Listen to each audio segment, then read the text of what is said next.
सबे केहू वियोगी के प्रणाम स्वीकार करिलो।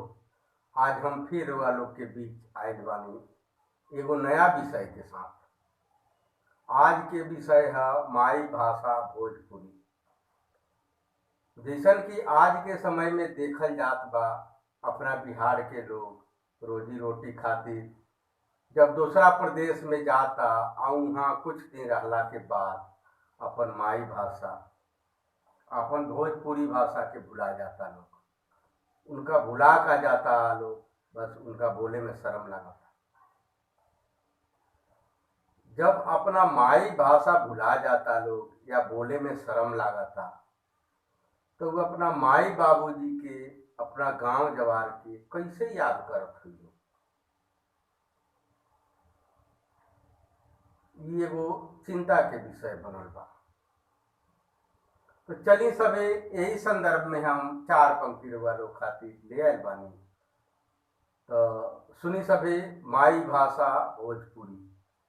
भोजपुरी भाषा फैलल बाटे पूरा जहानवा में, माई जैसन बस हमरो परनवा में, माई जैसन बस हमरो परनवा में।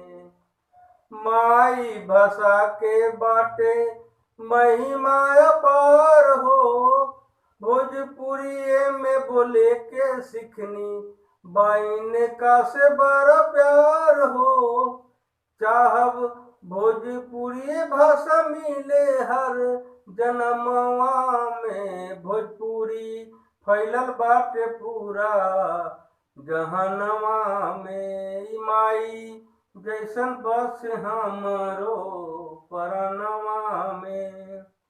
कहीं तू जइहा बबुआ भोजपुरी जन भुलइहा, दोसर भाषा भले सीखिहा बाकी इनका के जन बिसरइहा।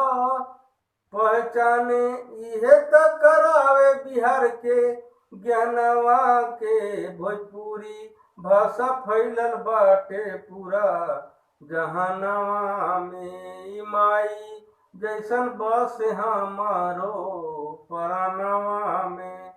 माथे से लगा के रखिया भोजपुरी माटी, जतन से जोगा के रखिया ई अनमोल थाती। कहे कि भोजपुरी में लुटैला तू, कहे कि भोजपुरी में लुटैला तू बचपनवा में। भोजपुरी भाषा फैलल बाटे पूरा जहानवा में, माई जैसन बस हमारो परनवा में।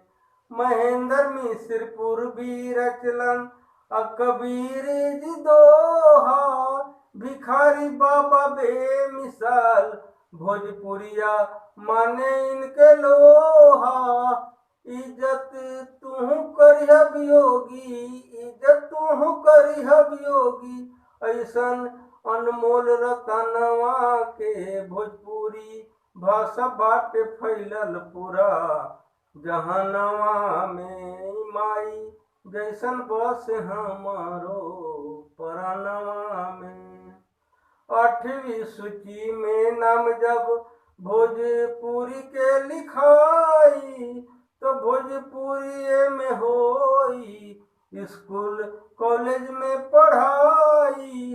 वो दिन हजारों फूल खिली वियोगी के मनवा में, भोजपुरी भाषा फैलल बाटे पूरा जहानवा में, माई जैसन बस हमारो परनवा में, माई जैसन बस हमारो परनवा में।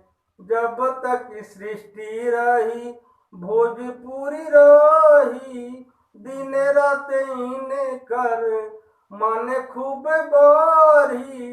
एक दिन पताका उड़ी सगरो, एक दिन पताका उड़ी सगरो आस मनवा में। एक दिन झंडा उड़ी सगरो नील गगनवा में भोजपुरी भाषा फैलल बाटे पूरे जहानवा में माई जैसन बस हमारो परनवा में माई जैसन बस हमारो परनवा में माई जैसन बस हमारो परनवा में।